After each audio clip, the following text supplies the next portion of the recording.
Doctor Kamlesh হালদারের কলমে আমরা গ্রামীণ ডাক্তার, কণ্ঠে আমি প্রিয়াঙ্কা। বাঁচার প্রাণ অনেক অসুস্থের, তবে কি নেয় আমাদের মাথা উঁচু করে বাঁচার অধিকার?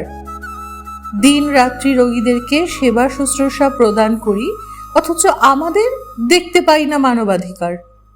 সরকারও উদাসীন হয়ে প্রতিনিয়ত করছে আমাদের পরিহার। সরকারি স্বীকৃতি নেই বলে কত না অশ্লীল ভাষা শুনতে হয়। এটাই বুঝি আমাদের সেবার প্রতিদিনের মণিহার। আমরা ছাড়া গ্রামীণ স্বাস্থ্য সেবা প্রদান অলীক স্বপ্ন দেখা সরকারের, তবুও আমরা নিত্য বঞ্চনার শিকার। আমরা পাই না আমাদের যোগ্য সম্মান। সরকারের কাছে প্রার্থনা চাই এর একটি সুন্দর প্রতিকার। আর কতদিন এইভাবে চলবে আমাদের উপরে নির্মম নিষ্ঠুর অত্যাচার?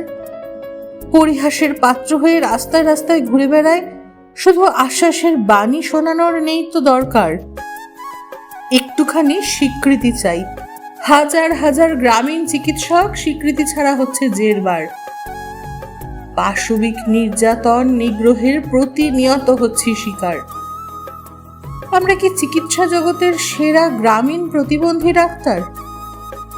অনেক প্রতিবাদ সমাবেশ অনুষ্ঠিত হয়েছে, তবুও নির্বাক মোরা। এ কেমন জনদরদী সরকার? আমরা জীবনের ঝুঁকি নিয়ে নিত্য প্রয়োজনীয় সেবা প্রদান করি, অথচ আমরা পাই না চিকিৎসকের সাম্যময় অধিকার।